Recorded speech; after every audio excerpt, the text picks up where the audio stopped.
Thank you, Mr. President. Mr. President, in 4 days, on the 19th of August, we will commemorate World Humanitarian Day, a day dedicated to honoring those who tirelessly serve people in need around the world, including in Yemen. Yet, in Yemen, we are facing a clampdown by Ansar Allah on the humanitarian and civic space. It has been almost 80 days since Ansar Allah started its concerted campaign detaining Yemeni employees of the UN, civil society, national and international NGOs, diplomatic missions, and private sector entities. Dozens of men and women, among which 13 UN personnel, including one of my own staff members, are still being detained in unknown locations. These detentions are in addition to OHCHR and UNESCO staff who have been detained by Ansar Allah since 2021 and 2023, respectively. In addition, on the 29th of July, Ansar Allah closed the OHCHR office in Sana'a and asked its international staff to leave. Following the closure, Ansar Allah security forces, in a flagrant violation of the UN privileges and immunities, stormed the office on the 3rd of August.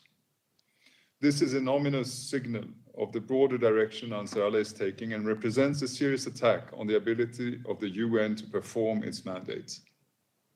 Protecting human rights is fundamentally about protecting the future of Yemen and the rights and freedoms of Yemenis. I therefore call on Ansar Allah to act responsibly and compassionately towards its fellow countrymen and women, and immediately and unconditionally release all UN, NGO, civil society, diplomatic mission, and private sector employees, as well as members of religious minorities, and refrain from further arbitrary detentions.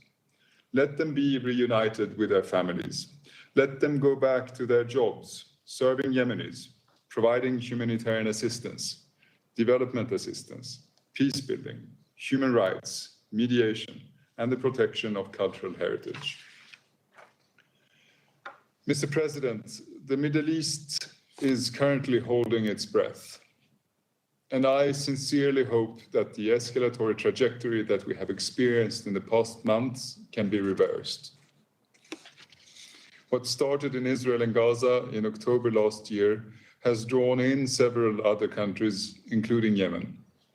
Despite serious efforts to shield Yemen from this regional escalation, Ansar Allah continues to attack ships in the Red Sea, and the US and the UK have continued their strikes on military targets in Ansar Allah-controlled territory. This situation, which has lasted for over 8 months now, is not sustainable. Mr. President, this regional escalation is taking place in parallel to real and urgent challenges inside Yemen that need to be addressed. Addressing the decade-long conflict in Yemen continues to be at the center of my work. It is a conflict that has claimed hundreds of thousands of victims, has weakened Yemen's social fabric, and has undermined the delivery of public services. This has made Yemen more vulnerable to natural disasters and environmental hazards and diseases, as the recent floodings in Hodeidah, Marib, and Taiz, in addition to the continuing cholera outbreak, have demonstrated.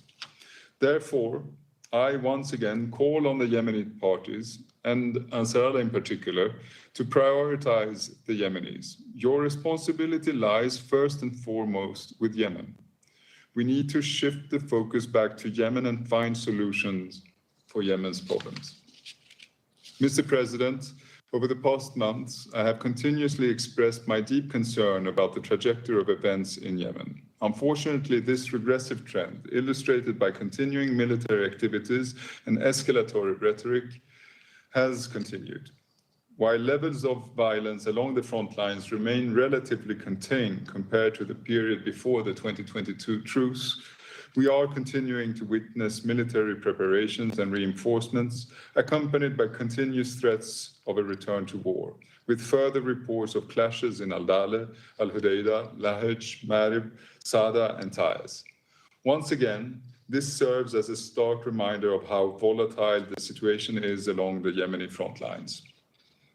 Mr. President, despite this bleak picture, last month, with the support of the Kingdom of Saudi Arabia, the parties were able to halt a dangerous cycle of escalation that was negatively impacting Yemen's banking and transport sectors and threatened to ignite renewed military conflict.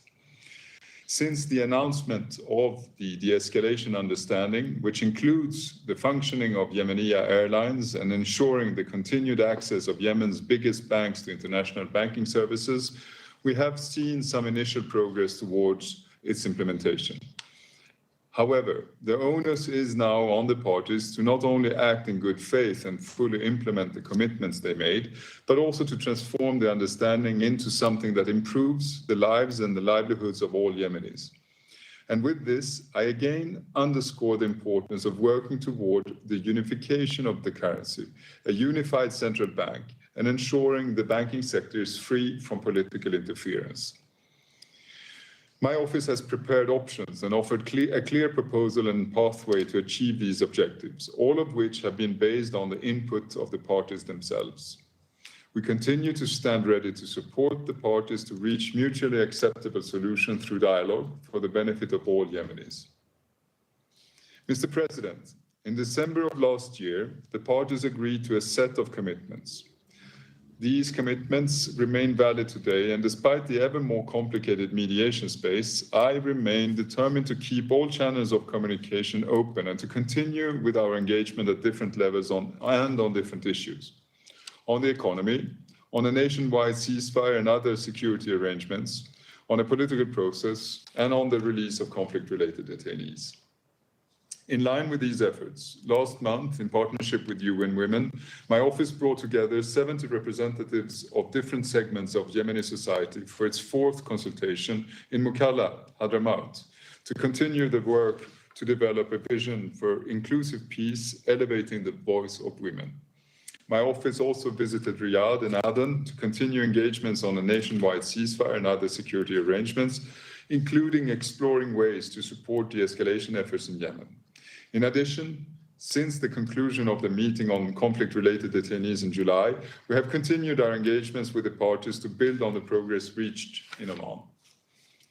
Mr. President, we do all of this in order to keep the focus on the longer-term priorities of seeking a sustainable and just solution for the benefit of all Yemenis. I remain determined to achieve the task entrusted to me by this Council, to support the resumption of an inclusive Yemeni-led political transition. I continue to depend on the Council's full support for these efforts. Your consistent and unified messaging on the importance of a political process and a ceasefire, as well as your continued advocacy for the release of UN personnel, is all the more crucial during these turbulent times. Thank you very much.